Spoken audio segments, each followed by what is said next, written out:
when you are at school, you take an interest in subjects, what you have. My strongest subjects were always English literature and geography.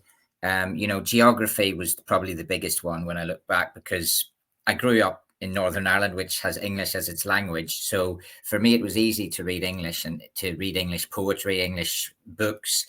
As a kid, I loved writers. I loved reading what they had to say. But ultimately, it was the geography that gave me this idea to go global, because I got a map. My parents bought me a map. It was on my bedroom wall when I was a kid, and it had all these countries on it. With the borders, when you see like Chad, Sudan, Vietnam, Malaysia, and you're looking at the map and going, "Wow, what would that be like?" Italy looks like a foot kicking a ball. Sicily's like a ball, and it looks like there's a foot of Italy. And I thought, how amazing would it be to visit those places? But of course, in the 1980s, when I was growing up, nobody had any money to go and travel. And I certainly didn't. And, so the first thing would have been seeing the world and learning a bit about geography at school. But apart from that, it was also football, because I watched the 1986 World Cup. It was the first World Cup I remember. And Northern Ireland were actually in it. There were 24 teams in the World Cup in those days. And I had a sticker book with every country. I could name all those countries. So I had a dream one time to visit all of those countries. So I've done that now. But I also had a dream to sort of live that 1986 visualization of what I thought the country would be like, so I was looking at South Korea, for example. I could see that the guys looked a bit different. They had stranger names like, Gu Bong Si and Seo Jung Wan and Hwang Yang So. And I was thinking, wow, what crazy names. Can I go to South Korea and actually are people different? And of course they are, because they have different names, different cuisine, different culture. So getting the sticker book of football made me get fascinated by the country, the flag, the language, the culture. And then, of course, as I grew up, the geography and the English language stayed in me through my teenage years and through my career and my jobs in university life. So it all started when I was a kid, probably the same as you, Victor. Yeah, when we're young, we look at maps, right? Yeah. Actually, I'm already fascinated, because I'm also crazy about maps.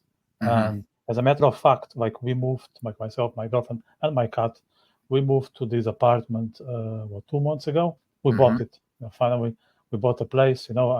I'm from the year of '83, so finally we made the decision of buying a place.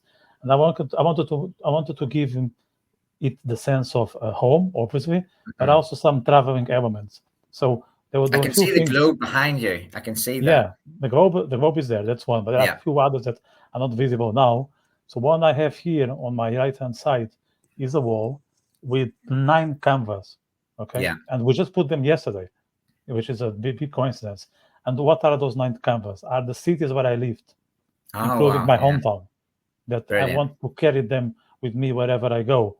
And at the entrance of the apartment, we put a big map, because, like yourself, I just get amused when I look at the Yeah. borders, when I look at the strange names, and it's already traveling just looking at the map. Yeah, I mean, in 1986, as you know, the world was different. So my original atlas, there are a few countries on there that don't exist anymore. So, for example, Union of Soviet Socialist Republics, the Soviet Union, USSR, it was one country on my map. So in 1989 to 91, when the breakup of the Soviet Union, I started to use my pen to edit the map. So I remember drawing the border of Latvia, Estonia, Lithuania, Kaliningrad. And then I've realized, Turkmenistan, Kazakhstan, they're all separating. And suddenly I had like 16 or 17 countries in an area before I had just one. And then, of course, I was so curious about, will they have their own football team? Will they be in the Olympics? Will they have a capital city?